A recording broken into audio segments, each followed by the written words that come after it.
Hi everyone and welcome back to episode 16 of ORA The Ancient Nord, part of Character Crusade Unbound Skyrim Random Roleplay. We're heading back into Whiterun. Do you get to the Cloud District very often? Oh, what am I saying? Well, of course you don't. we might be someday because we are here making money. In fact, we are making gold out of nothing, or out of iron actually, because we found a transmute aura, or rather transmute ore spell. So we can turn iron into silver and silver into gold using the power of magic. So let's see what we can make over here at the forge.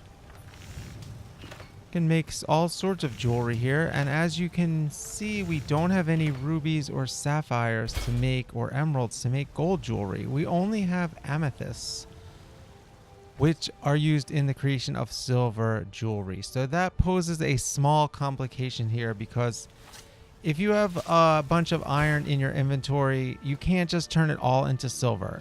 If you turn one into silver, it will turn that into gold the next time you use it.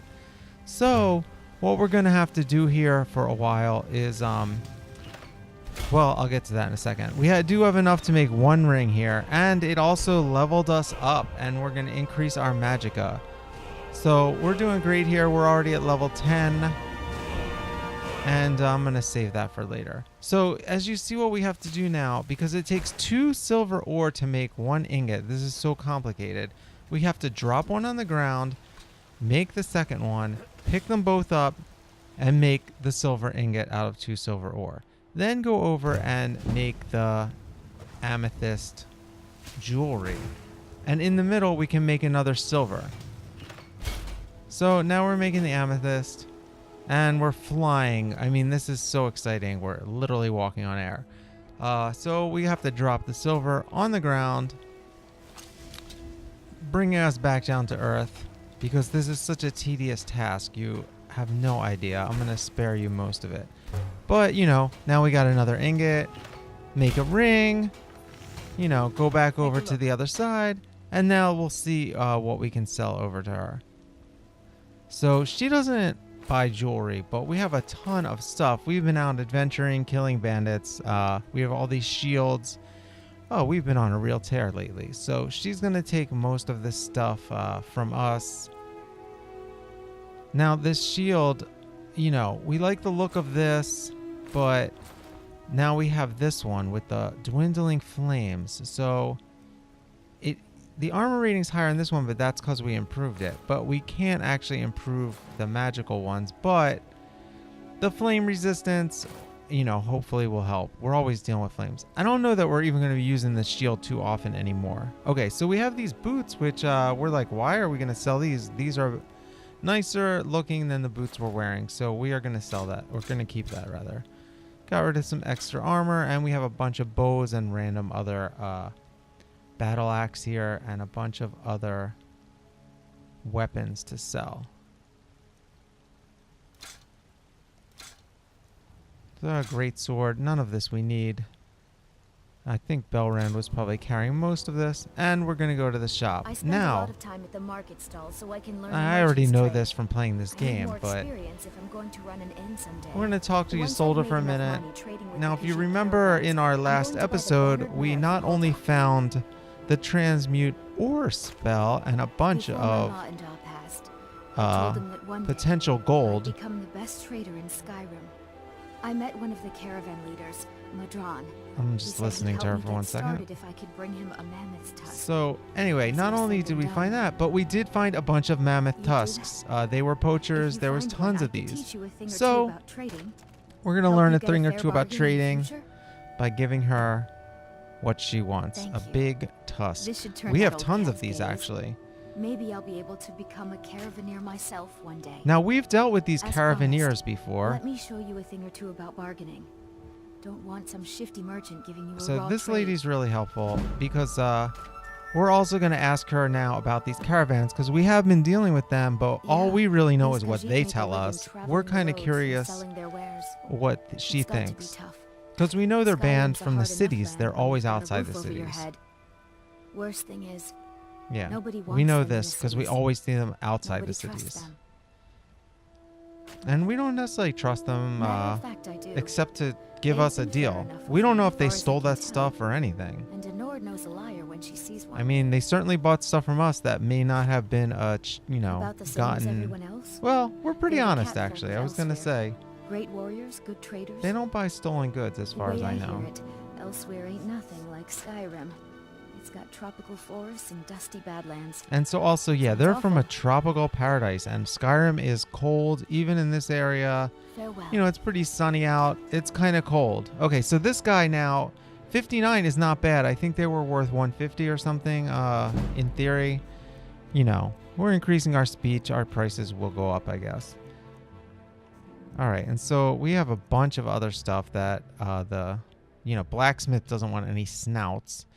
So we're going to sell him this, but we are curious what kind of food you can make with a mammoth. So we're going to keep 2 of those. And we're going to buy some healing because we've cleaned him out of gold already and we still have stuff to sell. We have now he'll buy the jewelry we just made.